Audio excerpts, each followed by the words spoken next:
ಓಂ ಶಾಂತಿ. Good morning. ಈ ದಿನ 21/12/2025 ಅವ್ಯಕ್ತ ಬಾಪ್ದಾದರವರ ಮಧುರ ಮಹಾವಾಕ್ಯಗಳಲ್ಲಿ 5 ಮುಖ್ಯ ಪಾಯಿಂಟ್ಸ್, 5 ಮುಖ್ಯ ಬಿಂದುಗಳನ್ನು ನೆನ್ಪಿಟ್ಕೊಳ್ಳೋಣ. ಮೊದಲನೇದಾಗಿ, ಮಧುರ ಮಕ್ಕಳೇ, ಸಂಗಮದ ಬ್ಯಾಂಕ್ನಲ್ಲಿ ಶಾಂತಿಯ ಶಕ್ತಿ ಹಾಗೂ ಶ್ರೇಷ್ಠ ಕರ್ಮಗಳನ್ನು ಜಮಾ ಮಾಡಿಕೊಳ್ಳಿರಿ. ಶಿವಮಂತ್ರದಿಂದ ನನ್ನತನವನ್ನ ಮೈಪನ್ ಪರಿವರ್ತನೆ ಮಾಡಿಕೊಳ್ಳಿ ಅಂತ ಬಾಬಾ ಹೇಳ್ತಾರೆ.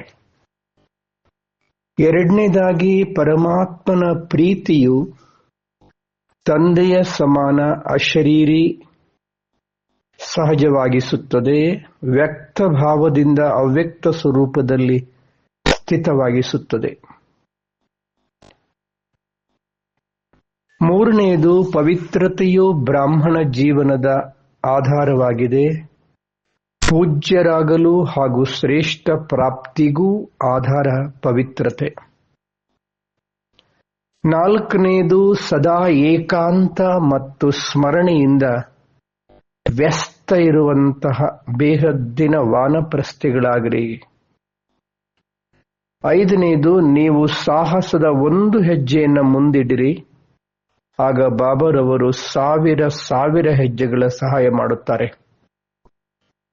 5 ಬಿಂದುಗಳು: ಸಂಗಮದ ಬ್ಯಾಂಕ್, ತಂದೆಯ ಸಮಾನ ಅಶರೀರಿ,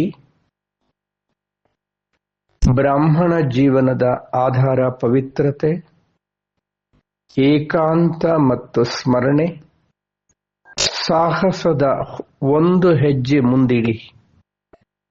ಇಂದಿನ ಚಿಂತನೆ: ನಾನು ಆತ್ಮ ಸಾಹಸವಂತ ಜ್ಯೋತಿ ಬಿಂದು ಆಗಿದ್ದೇನೆ.